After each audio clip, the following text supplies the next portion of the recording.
is my honor to be here. I also want to thank each of you for attending tonight's program in observance of Yom HaShoah. Remembering and confronting the evils of the past, the Holocaust, is critical, but yet it is extremely difficult.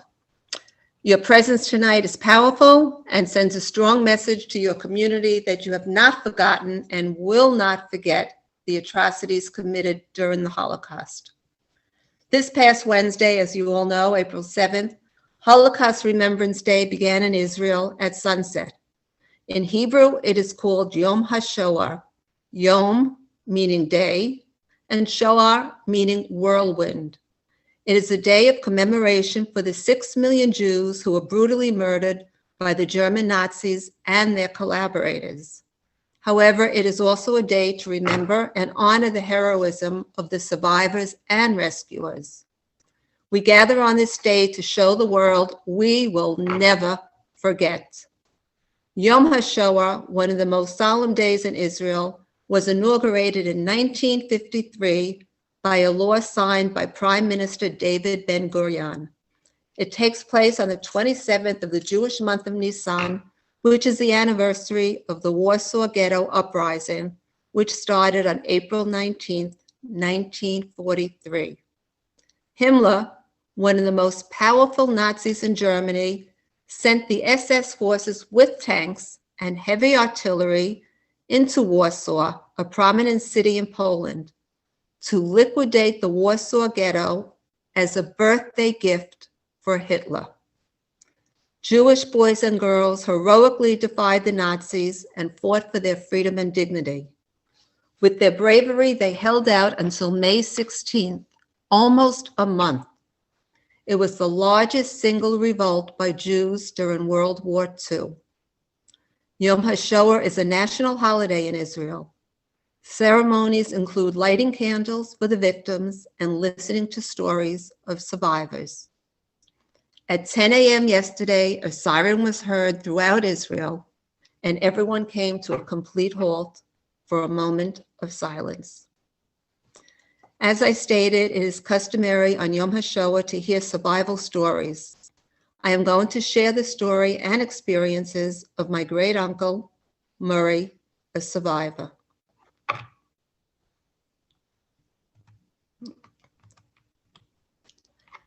As a docent at the Museum of Jewish Heritage, a living memorial to the Holocaust, I am constantly asked, how did this happen? How did the Holocaust take place? We all know anti-Semitism didn't start with the Holocaust. The Jews have been hated for years, blamed for contaminated waters, the Black Plague, and even for killing Christ, amongst other things. The killing of Jews did not start with World War II. However, as we know, one man was able to use the already in place anti-Semitism for his own personal gains. One lunatic, born on April 20th, 1989 in Austria. One man who was responsible for implementing the plans for murdering 6 million Jews, the population of the entire state of Maryland, Wisconsin, or Minnesota. One man who orchestrated the murder of 1.5 million innocent children. One man who was responsible for murdering 2/3 of the Jewish population of Europe, and who would have murdered all of them if he could. 2 out of every 3 Jews in Europe were murdered. One man who was responsible for murdering 5 million non-Jews, homosexuals, Romas, non-Aryans, Blacks, physically and mentally disabled, and political opponents. 11 million innocent human beings were murdered, maybe even more. We are here today because of a man who wrote the book Mein Kampf, My Struggle. And in it he wrote, quote, "The Jew's life is a parasite in the body of other nations. Hence, Today, I believe I am acting in accordance with the will of the Almighty Creator. By defending myself against the Jews, I am fighting for the world of the Lord. One man, Adolf Hitler.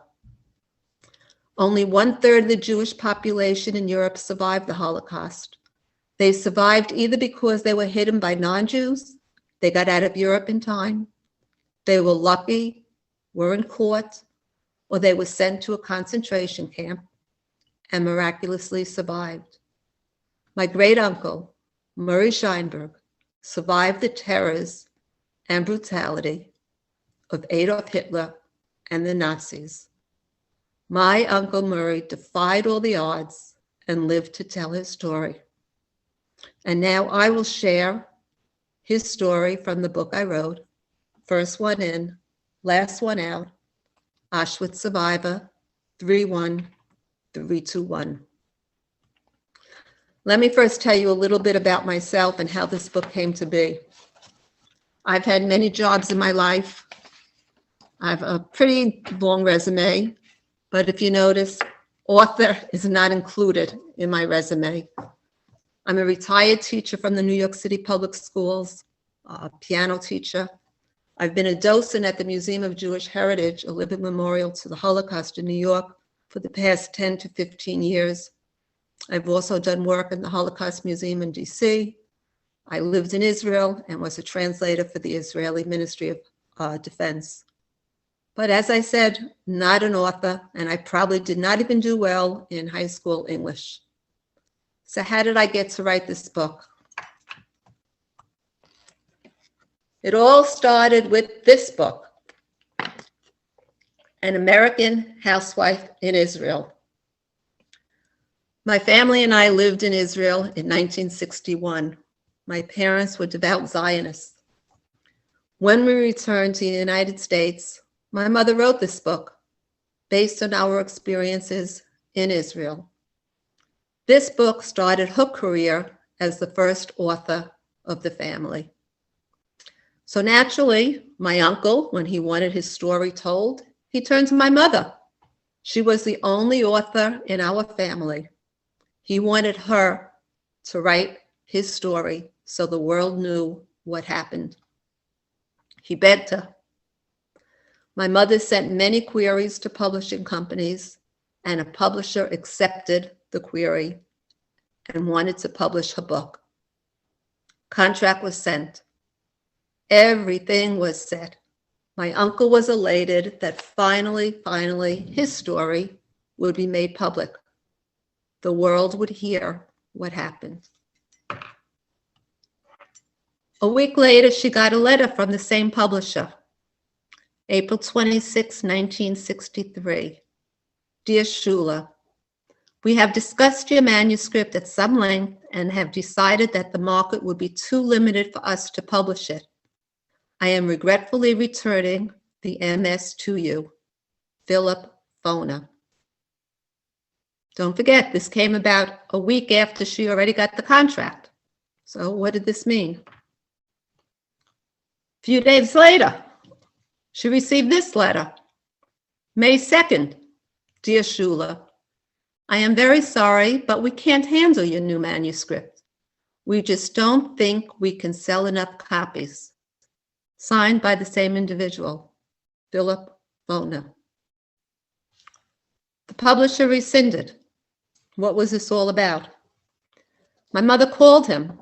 She asked him, you sent me a contract, now you send me 2 letters. Why did you change your mind? The senior editor replied, nobody will believe your story. Not even the Nazis could have been so terrible. We can't publish this. We are sorry. Why did the publisher really change his mind? What was the truth? It's important to examine the times, 1960s, to know the answer. After World War II, there was a hush in the world. People did not want to talk about the Holocaust. US soldiers who liberated the camps couldn't believe what they saw. Emaciated, sick bodies all over, corpse lying in piles, brutalities at the height. They didn't want to talk. Liberators felt like they just saw hell. Survivors felt that they were in hell. Even the young Sabras, those born in Israel, didn't want to talk about the past. They referred to the survivors as sabon, sabonim, soap. They wanted to concentrate on building their new state and starting fresh. When something is so painful, we tend to look the other way, and that's what happened. Sadly, the idea of writing my uncle's memoirs was laid to rest. However, my uncle didn't give up. He lived in California, he gave lectures, he went to synagogues, he went to schools. He wanted the world to know what happened. Throughout the years, he constantly begged my mother, please get my story published. For many reasons, my mother couldn't do this. On his deathbed in the 90s, again, please publish my story, my last dying wish. And this is where I came into the picture, the non-author who couldn't write a simple sentence. By this time, I was teaching the Holocaust, and I became very interested in Holocaust studies. One day, I was at my parents' house, and just by chance, I was going through a closet, looking through papers, and I came across some letters and documents my uncle had sent to her. And I found one letter that especially touched me, and I'm going to read it from the book. Quote, Dear Shula, I was kept alive by many miracles. I don't know how or why. I was a hero to many people whom I kept alive by giving them extra food I stole. I had one goal, to live and help as many people as I could to live. I did what I thought was right. I was named Moshe by my Jewish parents, Monig by my Warsaw friends, Mandig by the Germans, number 31321 by the guards in Auschwitz, Morris on the ship to America, and now in the United States I am called Murray. My life took many twists.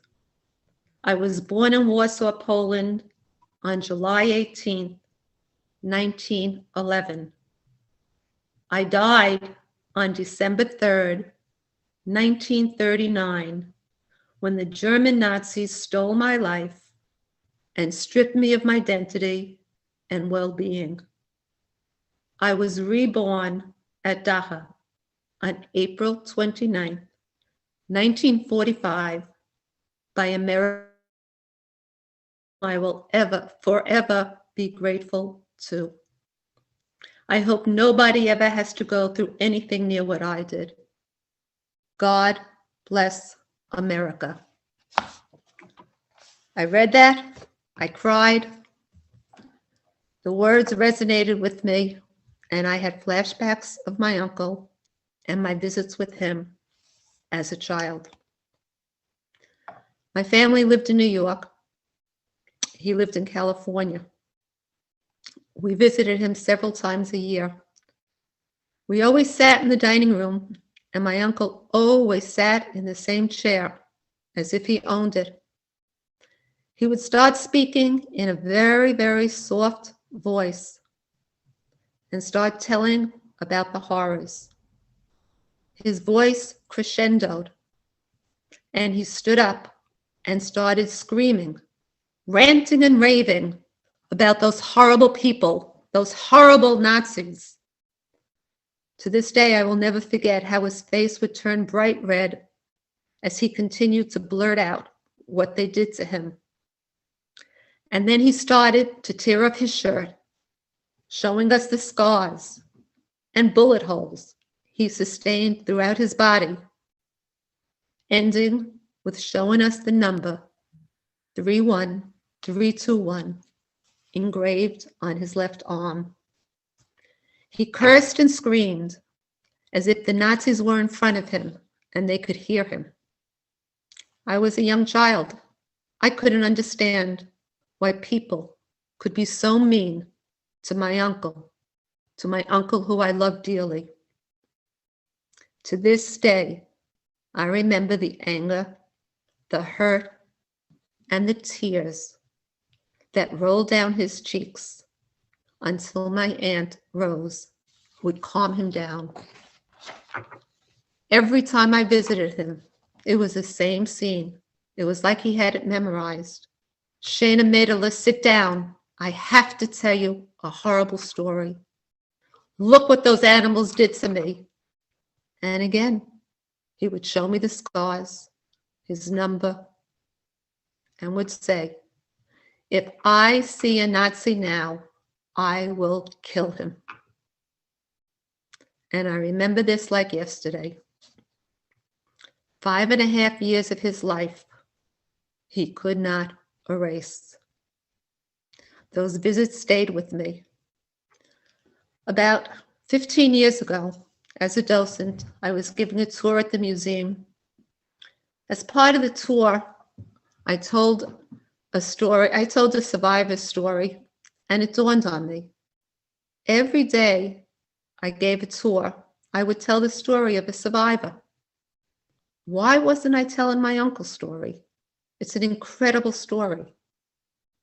And I started thinking about it, and that's how it began.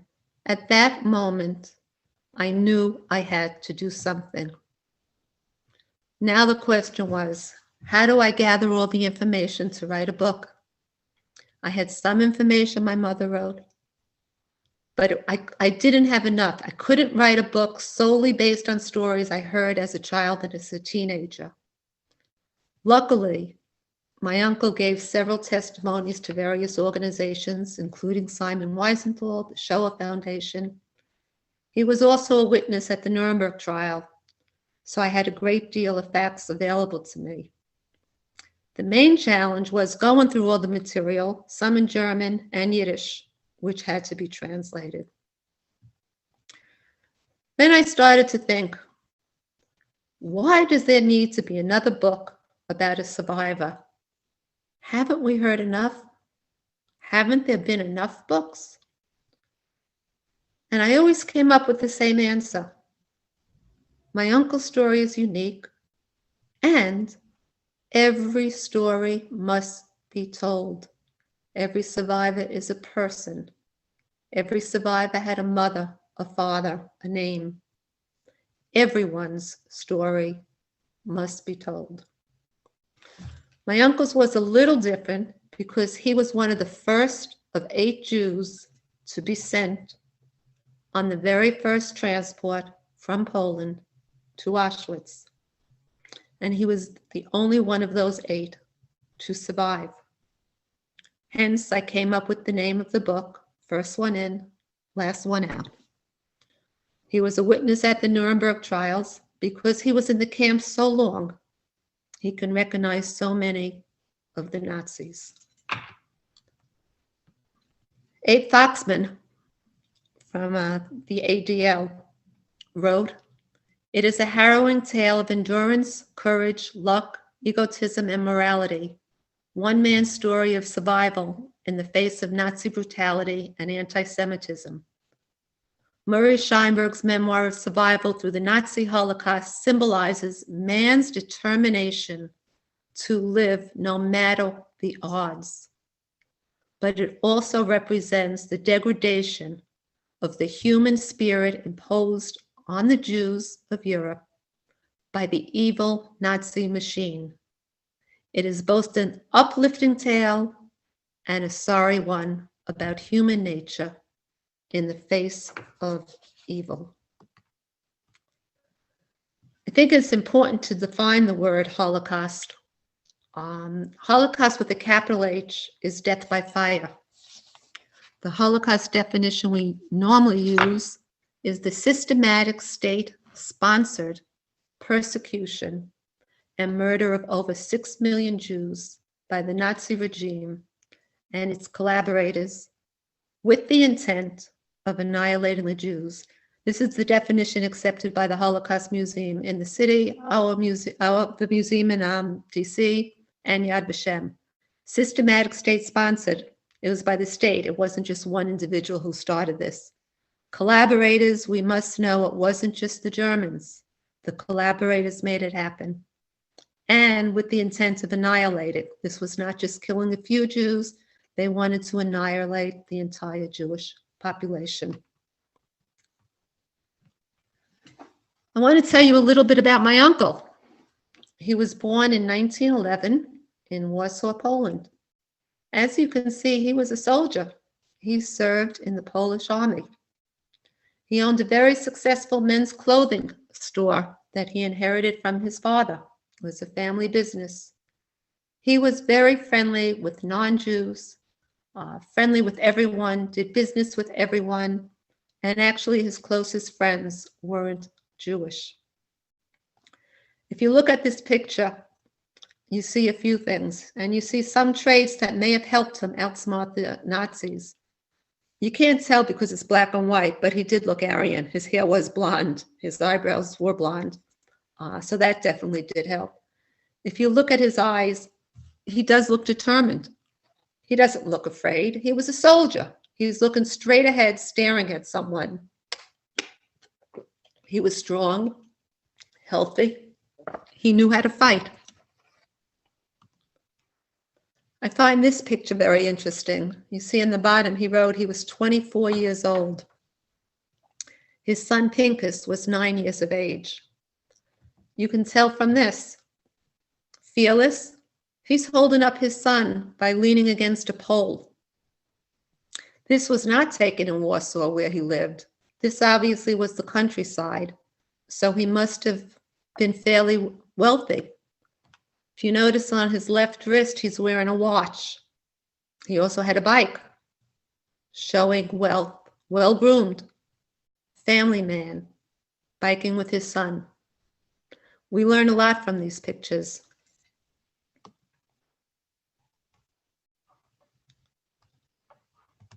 We'll stay back here for a minute. World War II started on September 3rd, 1939, when Germany invaded Poland. Only 3 months later, December 3rd, 1939, was a night my uncle would never forget. 2 o'clock in the morning, he was abruptly awakened by a pounding on the front door. Standing directly in front of him, with 3 SS and a man who he thought was his close friend, his non-Jewish friend, Joseph. It turned out Joseph, my uncle's, quote, friend, had been arrested and beaten.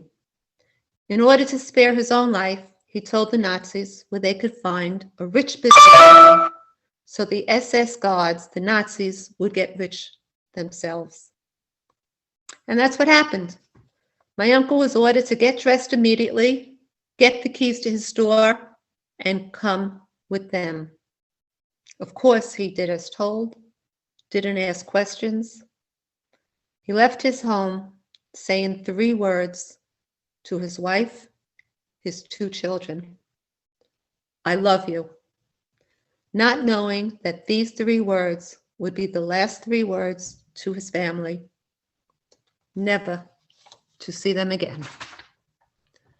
The Nazis took him to his store and emptied the entire contents, while my uncle watched helplessly as the Nazis destroyed his family business, his family legacy, stripped him of everything. When they finished, they pushed him back into the Jeep, and they took him to the Powak police station. There, he was told he was a political prisoner, even though he knew nothing about politics. In the prison, for whatever reason, God called him Mundig instead of his name Monik. So now he got a new name, the least of his problems. In the prison, the guards forced the inmates to perform inhumane entertainment games. A popular game was forcing the prisoners to lie down, lifting their legs high in the air, and walking on their backs. Almost impossible. If you couldn't do it, you were shot. This went on for 8 days. Luckily, my uncle did it. December 11th, 1939, he was sent to another prison in Tarnow, where the entertainment continued, only worse. One day he was sent to the shower. The water was ice cold. A minute later, a full force of boiling water came out. Then ice cold, boiling water, ice cold. And the guards watched and laughed. This was entertainment for the guards, torture for the inmates. Meanwhile, he still had no clue what being a political prisoner meant, and at this point he still didn't know why he was arrested. He only found out that his friend betrayed him months later. He had no contact with his family or his friends, no communication with the outside world. People got beaten in front of his eyes. He slept on a wood floor. He hardly had anything to eat. Yet he was determined to survive and see his family again. He tried hard to conceal his Jewish identity until one day someone noticed his Jewishness was discovered during one of the few showers he was allowed. He found out torture was worse for the Jews, if that was possible. On one occasion, the Jews were lined up, and the guards had a competition. Who could shoot the most Jews in the shortest amount of time? More entertainment for the guards, more torture for the inmates. June 14, 1940, he heard his name called over the loudspeaker. 7 other Jewish names were called. They were to be sent somewhere to work in what was told was a sock factory. Was this good? Was it bad? He had no clue, but he couldn't believe it could be worse than where he was. Mundig, my uncle, and 7 other Jews who were classified as political prisoners were sent to Auschwitz in 1940 with over 900 inmates before Auschwitz was officially opened. It was the first transport to Auschwitz from Poland. They boarded a cattle car, probably looks something similar to the one you see. There were hundreds of people inside. The doors were locked.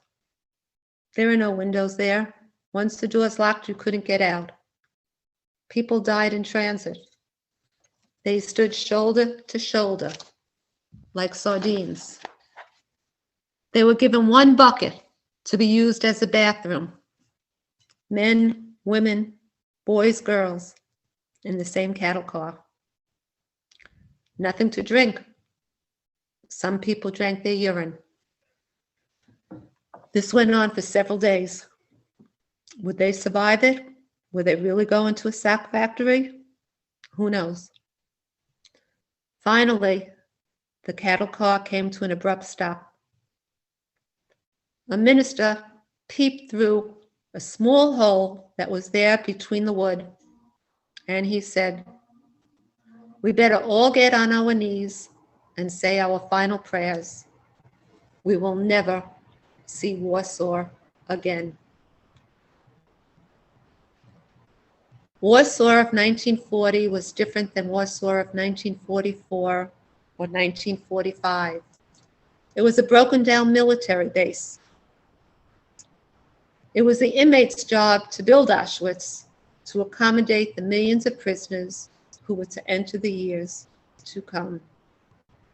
They worked 10, 12, 14 hours a day, removing plaster from old barracks, building the kitchen, lifting boulders, building paths, making Auschwitz into a death camp. In the early hours of the morning, they had long roll calls. Everyone had to be accounted for. By 1941, experiments of Zyklon B were being held in Auschwitz. The SS were trying to determine a faster way to exterminate the Jews. The shooting squads in the Ukraine and the concentration camps weren't exterminating the Jews quick enough for Hitler. Zyklon B had been used successfully to kill rats, so the Nazis knew it could be used to kill people as well. The question was, how much did they need to be cost-effective in murdering the most people in the least amount of time? My uncle saw inmates enter the experiment room, but he never saw them leave. Whippings and shootings were all common. My uncle wasn't going to give in to the Nazis. He wanted to prove to them that they couldn't kill everyone. He and his fellow inmates followed orders. Luckily, he knew several languages. He knew German. He was able to understand what they were saying. He built the barracks. He did what was told. He watched as the crematoriums were built. He heard the SS laugh as they said, "The only way out is through the chimney." The SS referred to the Jews as dogs and the dogs as Mensch, good people. And all the time, while he heard this, he witnessed this, he continued to push the heavy boulders that weighed more than he, only to return to a barrack to sleep with rats. Despite the horrific conditions, my uncle found the courage to offer support and try to help motivate the other inmates. November 29, 1943, he was sent to Auschwitz II, the death camp, Birkenau. Auschwitz had 3 camps. Birkenau was the worst of the worst. It was nicknamed Hell on Earth. Few people survived 3 months in Birkenau. My uncle survived a year. And I'm going to read you another page from my book.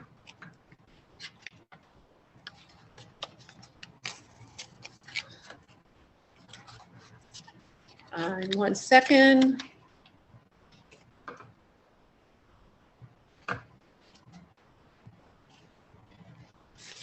Okay.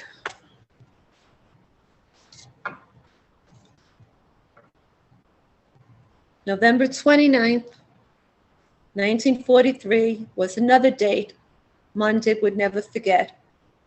He moved to new sleeping quarters, a different barracks in Birkenau. The commander, Rudolf Hess, instructed the SS guards to round up the prisoners and march them to a building. The prisoners were told they would get a number stamped on their left forehand so that they would replace their names. When it was Mundig's turn to approach the table, he rolled up his left sleeve as ordered, and within seconds had the number 31321 tattooed on his arm, never to be erased.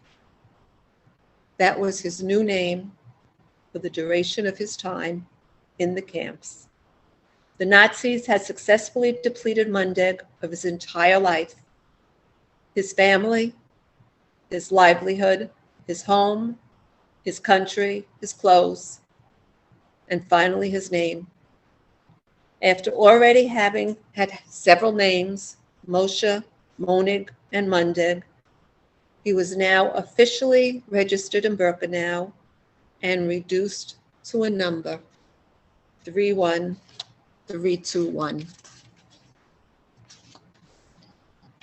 In Birkenau, he was asked what profession he had. He was quick.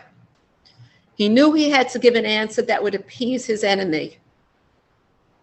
He answered, a carpenter. Even though in Warsaw he couldn't hammer a nail, he was a businessman. In his mind, he had already built the pass in Auschwitz I, so he considered himself a self-proclaimed carpenter, thinking the Nazis would use his skills.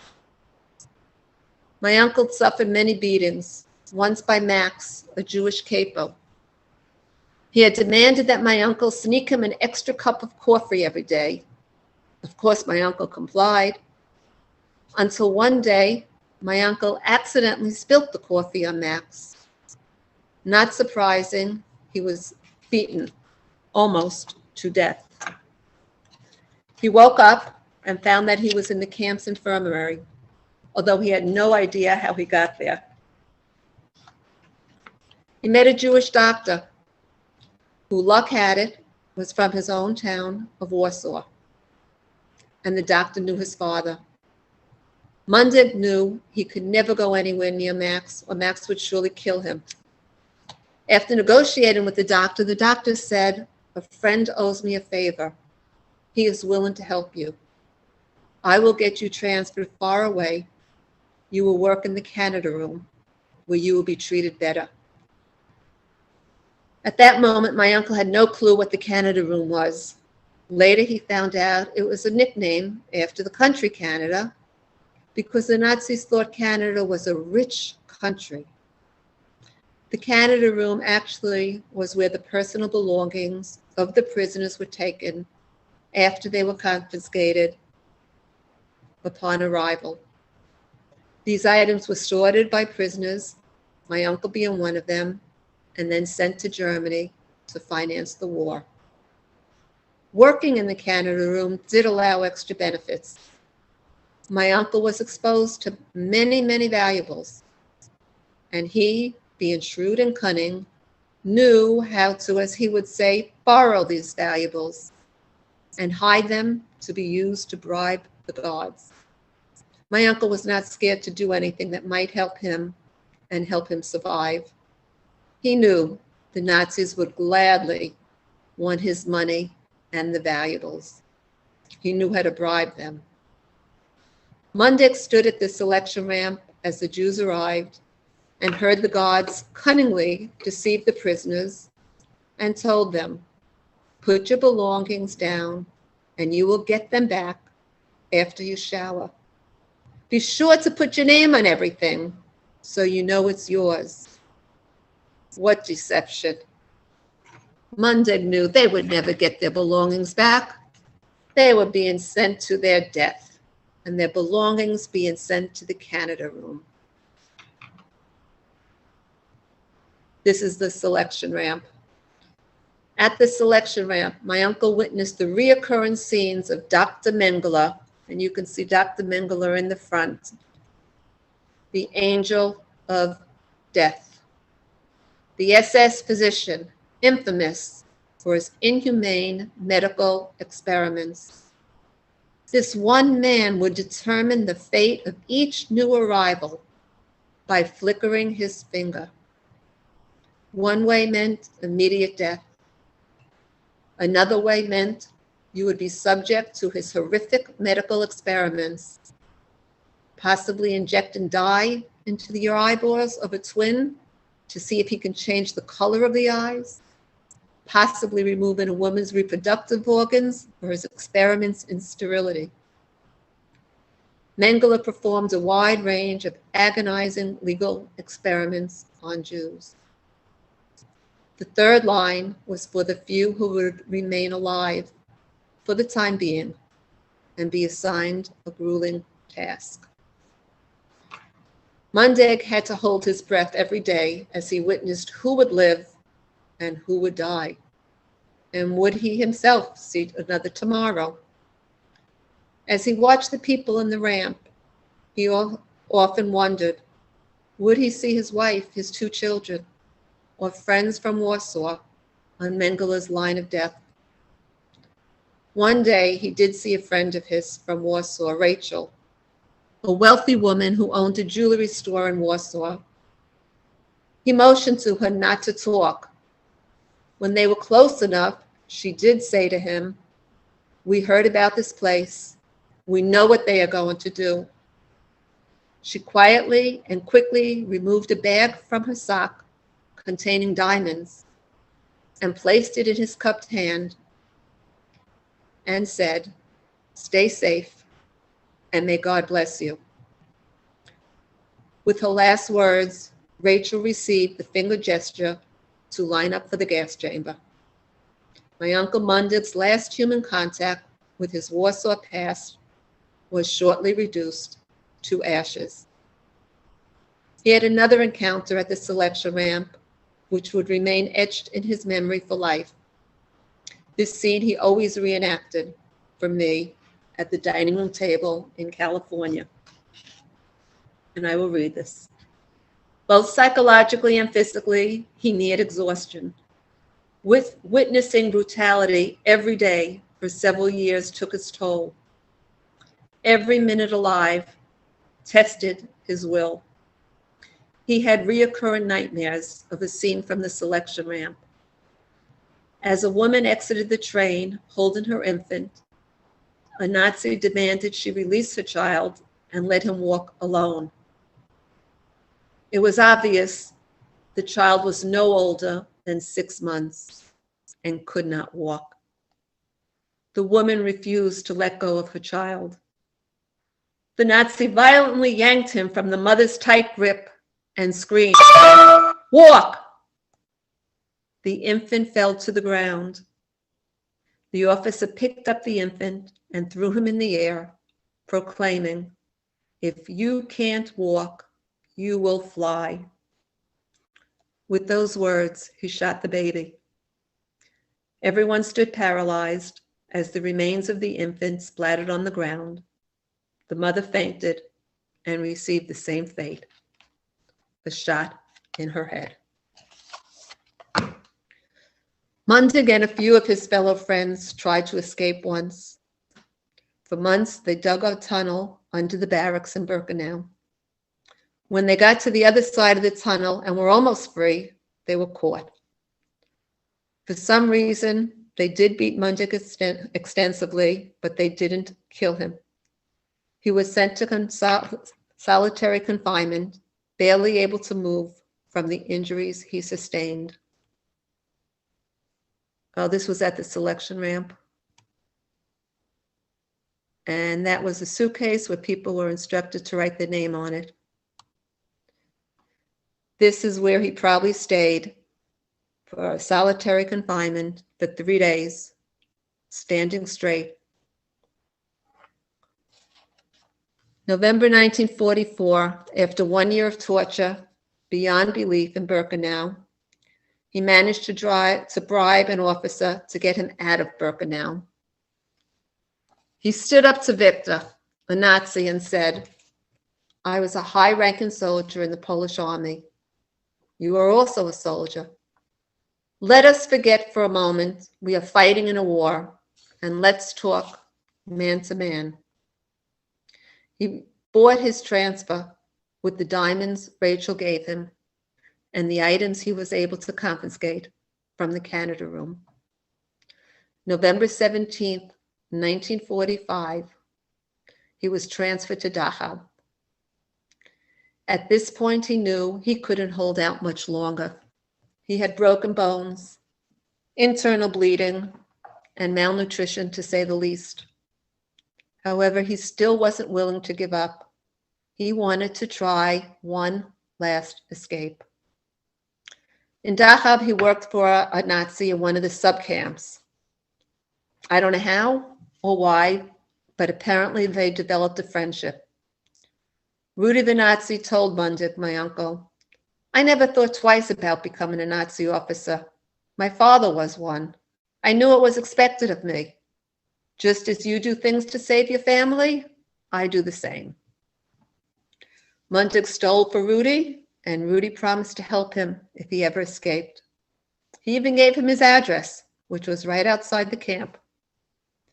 Mundig justified his stealing for Rudy the Nazi as a means to an end, as a means to outsmart the Nazis, get his freedom, and tell the world about the atrocities.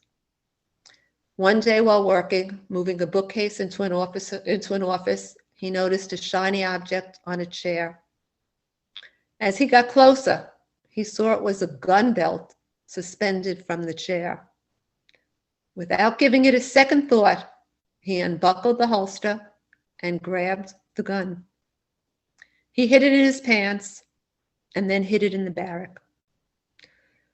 Mundig swore that God finally came to help him because the next day, when he heard drones of planes overhead, the lights went off. Darkness all around. He now had two things in his favor, a gun and a Nazi's word to assist him.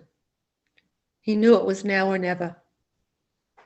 The minute he saw the lights off, he grabbed his gun, went to the watchtower, shot the guard, removed the guard's uniform, and put it on.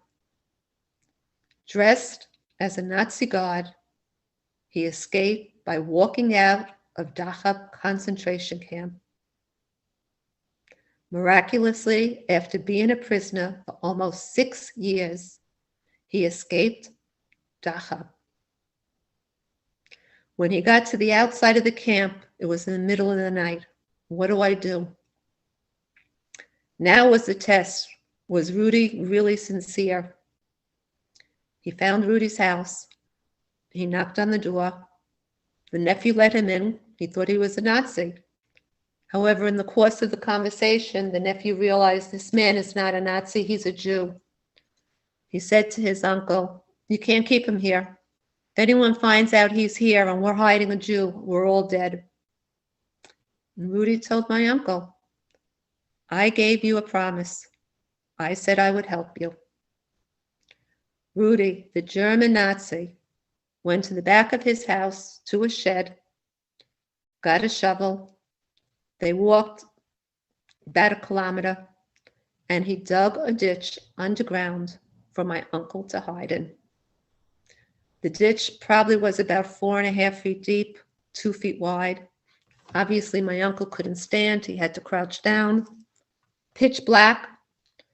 Not a trace of light came through the twigs. My uncle's eyes burned from lack of light.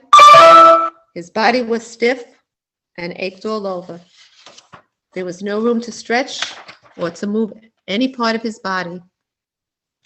A putrid stench of urine, feces, and perspiration filled the ditch. His once military-looking physique had deteriorated into a frail, ghastly-looking skeleton. But he was alive. Rudy promised him every night at midnight he would blow his whistle 3 times to alert him that he was there, and he would bring him food. Rudy kept that promise too. Midnight, my uncle heard the 3 whistles. Rudy lifted him out of the ditch, and Rudy and he sat there for probably 10 minutes. My uncle had his 1 meal of the day and his 10 minutes of fresh air. After eating, Mundig went back to his new home, the home in the ditch.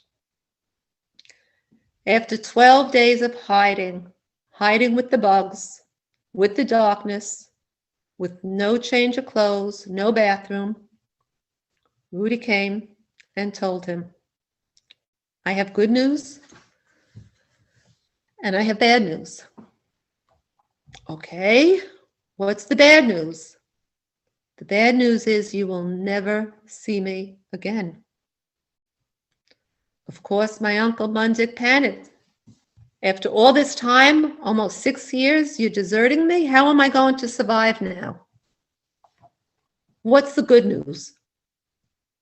"The good news is the Americans are approaching. You will be free. I now have to be on the run. I'm a fugitive." As the Americans came closer, Rudy and my uncle had no choice but to say their final farewell. Rudy had to escape. Maybe in a different time and place, their friendship could have continued, but not in Germany, and certainly not in 1945. As tears continued to roll down both their cheeks, Rudy proclaimed, "Until we meet again, my friend." My uncle responded likewise and returned to his ditch for the last time while Rudy became a fugitive. As Rudy predicted, the Americans did come the next day. They found him, pulled him out of the ditch, but immediately surrounded him, pointing their guns at him, thinking he was a Nazi because he was still wearing the Nazi uniform. My uncle tried to say in his meek voice, "I am Jewish," but the American soldiers couldn't understand his soft-spoken words. Despite his ailing physical condition, he didn't lose his smarts, and immediately he pulled up his sleeve and showed his number, 31321, that was etched on his arm. I am a Polish Jew. When they saw his number, they put down their guns, and a soldier ran to him and hugged him. Ironically, my uncle's first conversation in a free world was in Yiddish with his rescuer, a Jewish U.S. soldier, Captain Kirschenbaum from Brooklyn. As he hugged him, he said to him in Yiddish, "You are free." From that day forward, my uncle said, I was born at Dachau on April 29th, 1945, by American soldiers. That is my birthday, and that is the day we always celebrated as his birthday. He started a new life in Los Angeles, where he remarried. The American government sent him back to Germany to be a witness in the Nuremberg trials. Came back to California. He died in 1996, and with him, his number 31321 was buried, along with the hardships, pain, and suffering no human being should ever experience. And here I'm going to show you some pictures. This is the entrance. This is Auschwitz, where you see the barbed wire, virtually impossible to escape. These are the barracks where my uncle slept. 3 levels, sometimes 3, 4, 5 people slept in a level. You got 1 blanket to share between you if you were lucky. If you were lucky, you got to sleep on the top, because many times the barracks would break and they would tumble down to the bottom. No heat, certainly no AC. These were what you call the bathrooms, the latrines. You had 1 minute in the morning and 1 minute in the evening to relieve yourself. No plumbing. This was the entrance to Birkenau. You see the train paths there. Birkenau was Auschwitz II, the death camp. This was the execution wall. My uncle was in the barracks right next to this when he first arrived there. This is where they would take soldiers and just kill them, lean them against the wall, kill them, use it as an example to other inmates.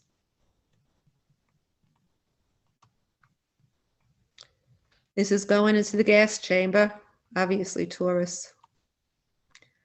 This is inside one of the gas chambers. It's hard to see, but on the walls, when you're there, you will see it's all blue. And those are the stains from the Zyklon B. After the gas chamber, your body was taken into the crematorium. Bodies were taken into the crematorium, a way of hiding the evidence, disposing of the bodies, and then using the ashes for fertilizer.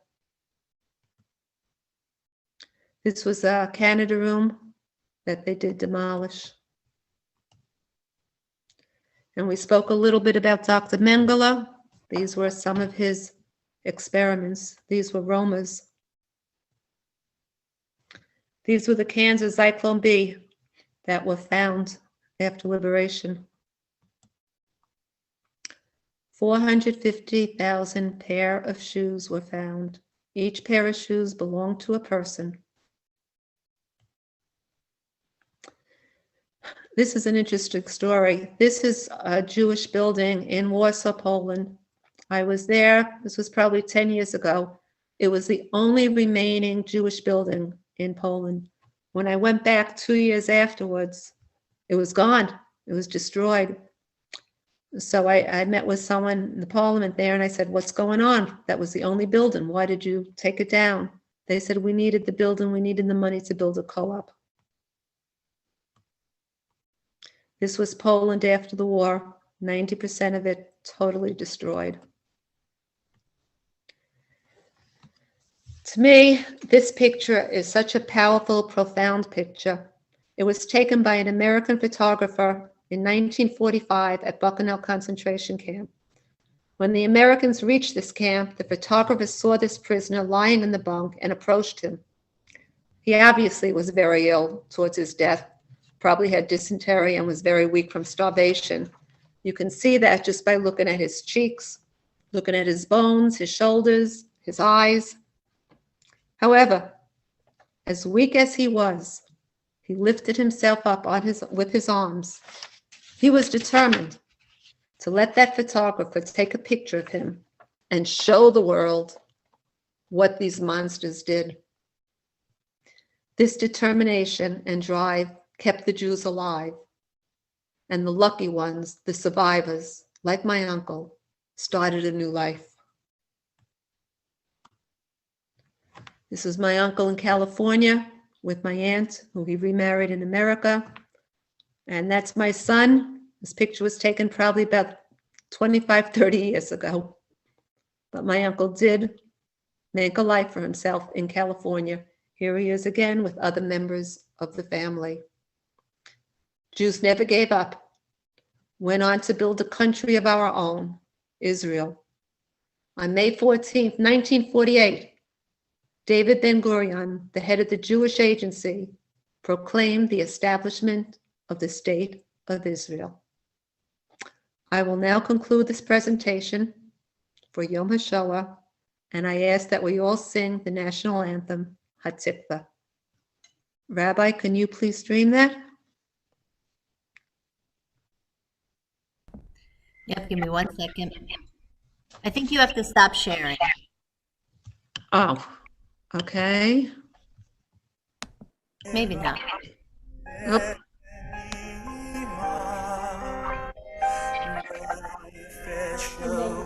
Can you hear that? I can. Okay.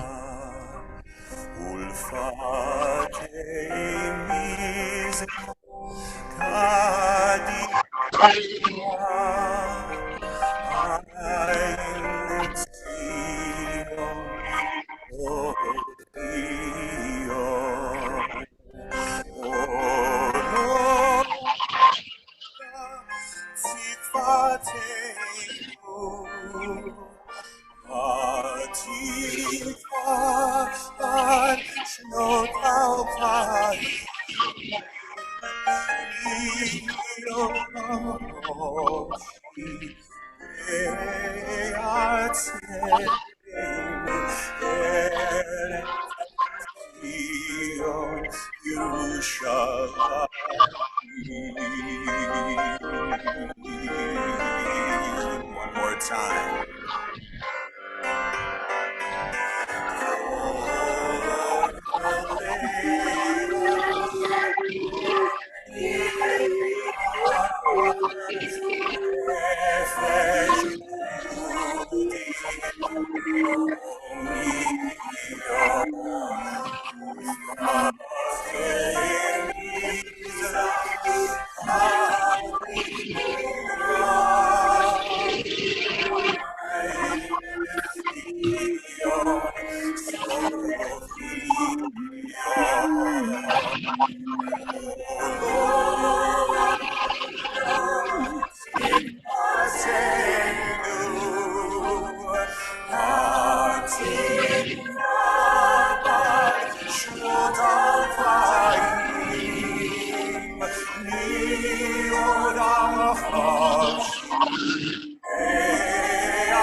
Thank you. Thank you, Marilyn. This was beautiful. I know you said you would take the questions. They're so powerful. If Thank you. Does anyone have any questions? They can't see you raising your hand. Hello. Yeah. Go ahead, George. Yeah, I want to thank you, Marilyn. It was really, I can't say uplifting, but it really struck a lot of chords. I have a book here, and I never would have brought this up. This is a book that it's a Yiska book from where my father came from, and you mentioned the name in the book. It's from a town called Stolpsy, and I visited the town when I was in right near Minsk. And why I brought this book up, it has the whole story of what happened at the Holocaust, what happened. It's a survivor's book. But you mentioned the name in the book, a Foxman. Abe Foxman? Yeah. Now, Foxman is he was the head of the ADL.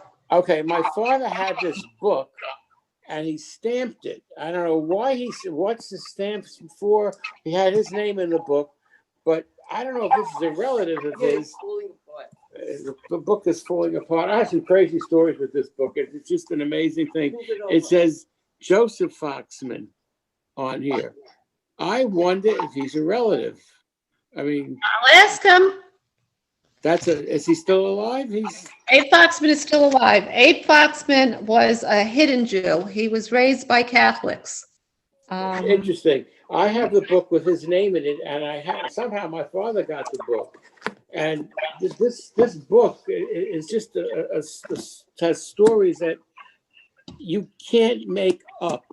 Right. About 15 or 20 years ago, I don't know if Michael is on, my brother. His son worked in a collection agency years and years and years ago. And one of the guys who called him, his name was Borsuk. And he said, "You don't want to talk to me, you want to talk to Andrew." And Andrew said, "Oh, yeah, my name is Borsuk." And he told me about it. And he said, he must be Russian or whatever. Anyway, he said, maybe he's a relative. So I called him. He was a dentist in Brooklyn. And I had been working that summer in Coney Island. And he wasn't very far. I said, I'm going to go over. I'm going to bring this book. And he gave me his mother's name. And he looked through the book. And we found 5. And they have names on them in Yiddish in different pages in the book. And I brought the book to his house. And he starts to look at the book. And he says, "Oh my God, there are pictures of my mother. I have no pictures of my mother at all." And we called my aunt, and he spoke to the dentist, and they made, superficial friends. We didn't remain in contact, but it was just an incredible, incredible story of a reuniting. And then about maybe 5 years ago, I got a call from one of the neighbors who lives in the Greens, and he says, "I live on the same floor as a Borsuk." Okay, not a common name. He said he's got to be a relative, and he lived in Queens, and he came over to the house one day. I think Michael came also. Yes, and I had this book. And he takes out a picture of his family. And the picture that he had from his family is in this book. Oh, my goodness. And we went over, I could remember some distant relatives that we had, and he knew of them. So we are related. I can't figure him on a tree, but yes, he is probably a 57th cousin, you know. But it's just an amazing stories, what could happen, and make connections from a book. It's just. Where did you get the book from? I found it in my father's house 30 years ago, maybe 35 years ago, when I took it. And it has the whole story. It's in 3 languages. It's in Hebrew, Yiddish, and English, Hebrew, and Yiddish.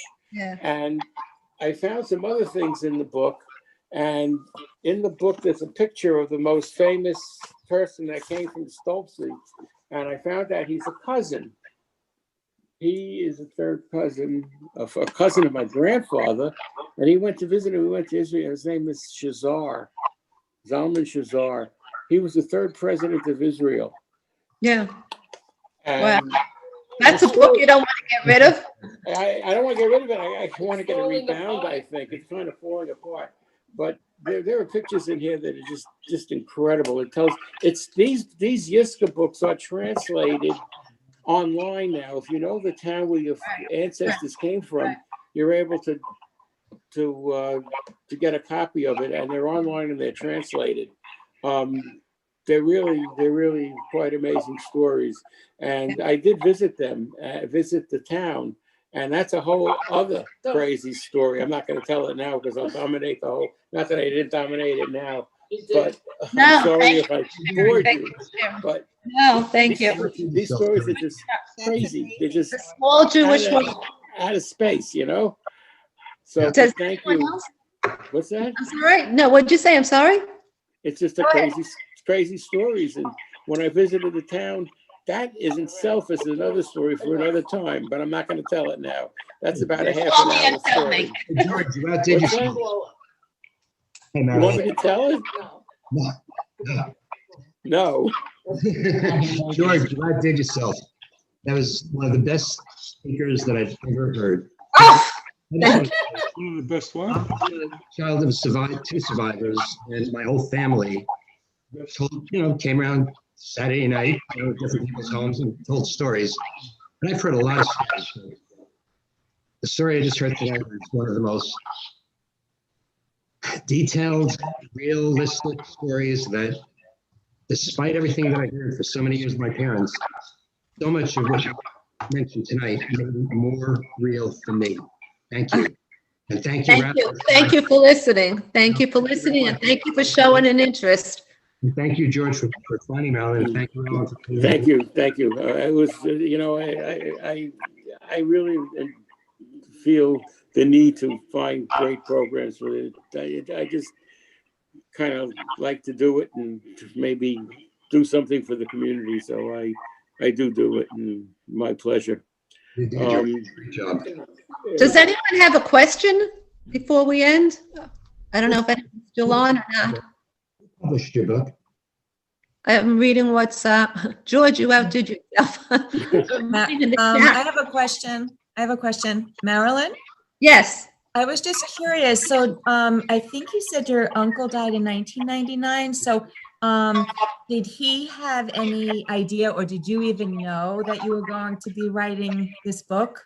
When he died, no. Before he died? No. Okay, so this was, yeah. I was still kind of young then. Yes. Yes. No, I didn't know. After he had died, my mother tried to write it again, and then because of health issues and everything else, she couldn't. Mm-hmm. And that's when I went into the Holocaust profession, became a tour guide lecturer, doing it. And that's when it just dawned on me. I put the pieces together, and I said, I got to do this. But prior Marilyn, are you still working as a tour guide? Yes. Well, right now we're not having tours. When they have tours, but then Yes. they're not having them now, I imagine. No, right now there are no tours because of COVID. If you do want to go to the museum, you can purchase tickets online. I think they're selling them for a 2-hour visit. They give, like all the other museums, they give you a 2-hour. It would be a wonderful thing if we could, after this COVID thing does end, maybe the temple could make a trip there. That would be wonderful. They are, we have the Auschwitz exhibit there right now, but I think it's terminating in May. We've had it for about 2 years, but no guides now. All because of COVID.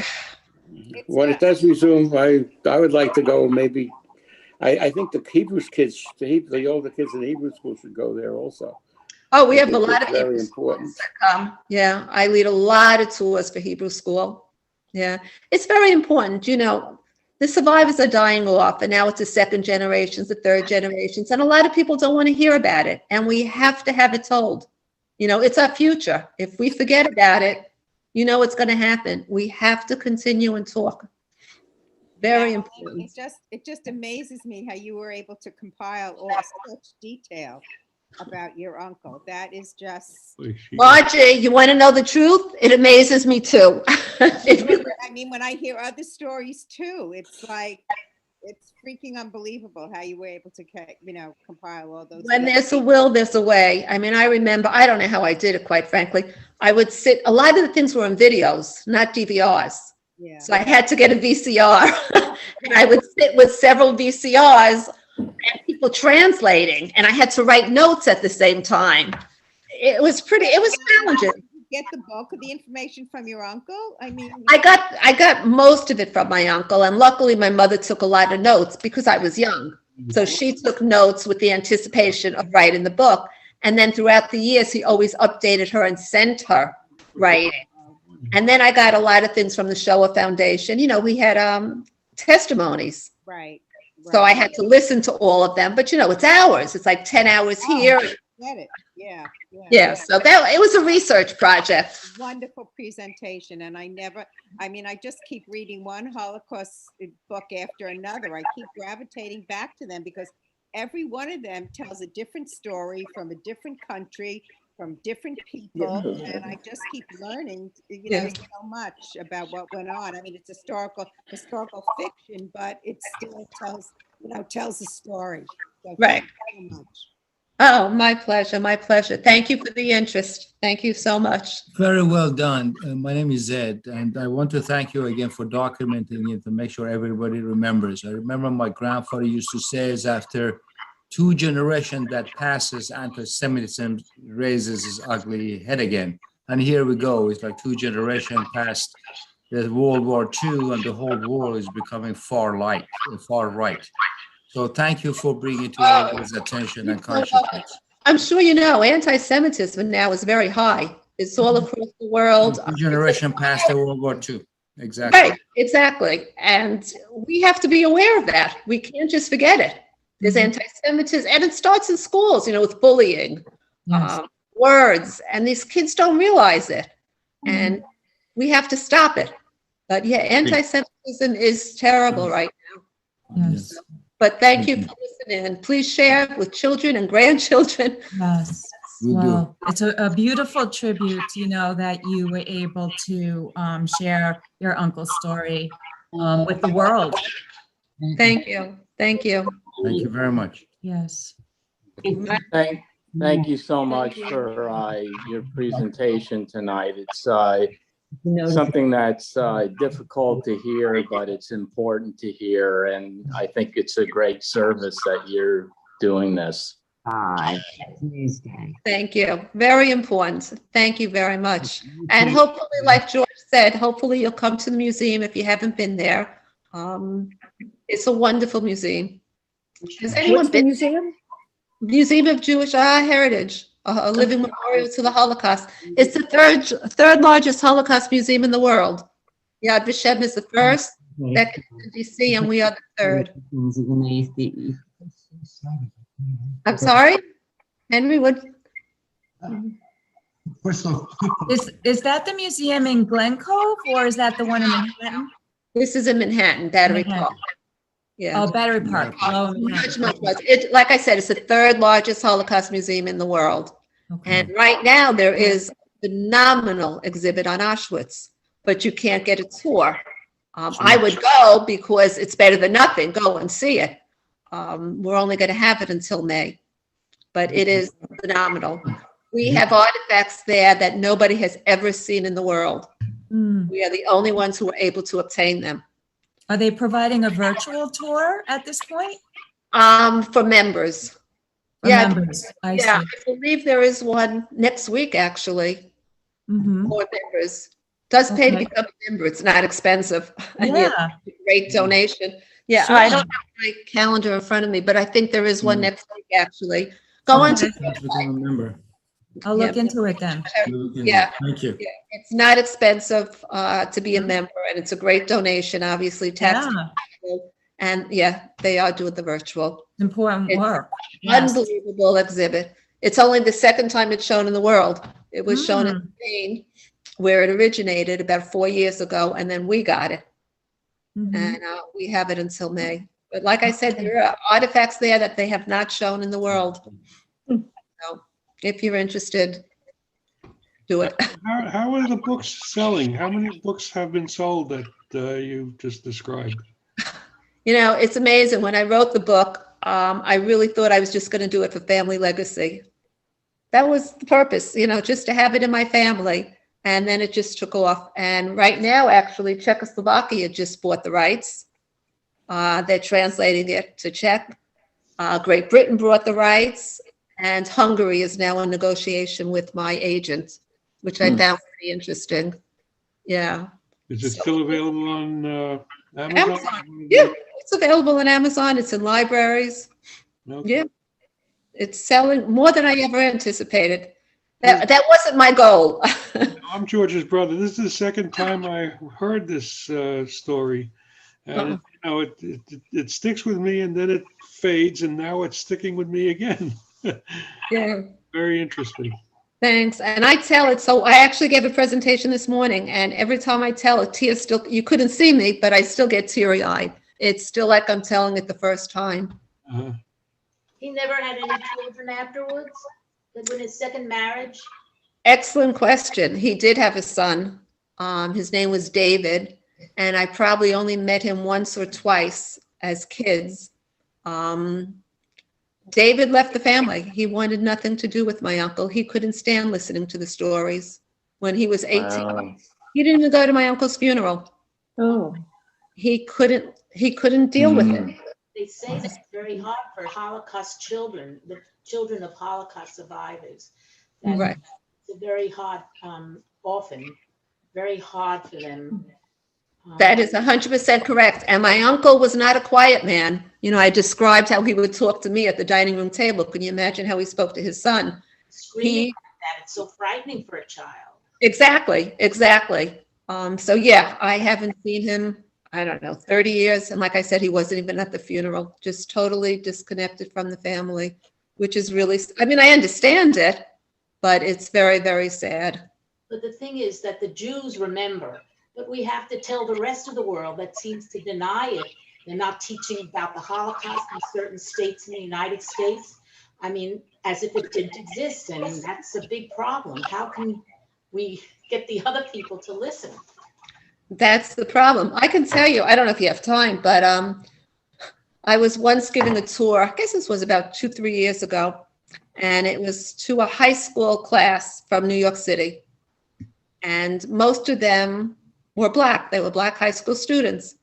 So this one lady walks in, she was probably 17, 10th grade, and she's arguing. We were in the lobby. I didn't even start the tour. She's arguing and has a real attitude. So I had a few minutes before I had to start the tour. I went over to her and I said, is there something I can help you with? Is there something wrong? And she said, I don't want to be here.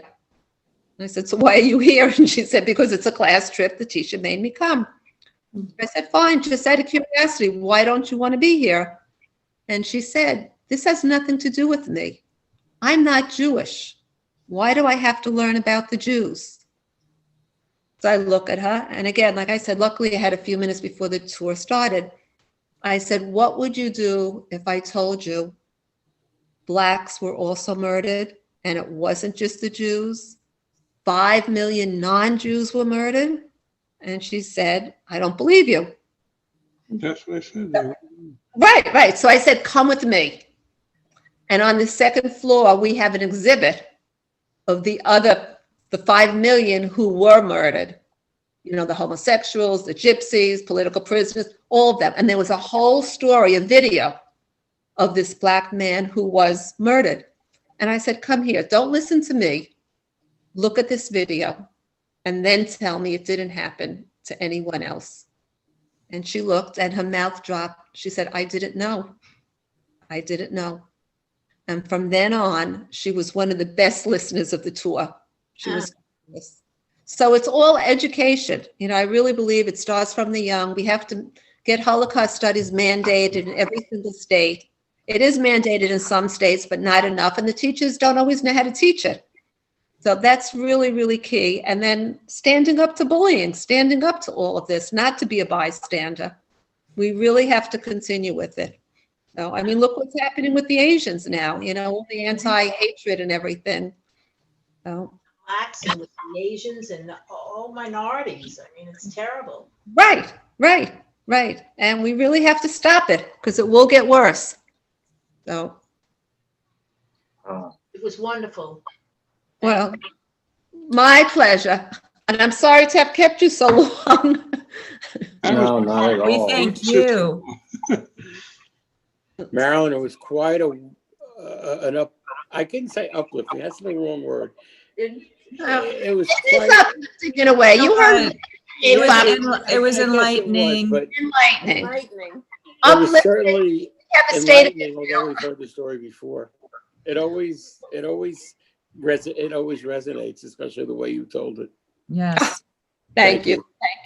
Well, and like you said, Marilyn, everyone's story needs to be told. Everyone's story is important. You know, it's in my book also. Everyone had parents. Everyone is a person, and we have to validate everyone's life. Yeah. So you know, I think what's recorded. Rabbi. The rabbi. Yes.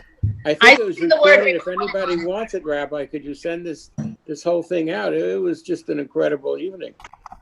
If Marilyn would agree, we can put it. It's on. We can put it on the website. That's a great idea. Well, what? This is Thank you. proprietary. It was wonderful. No, it's not. But if she agrees. I agree. That's fine. I've been recorded before.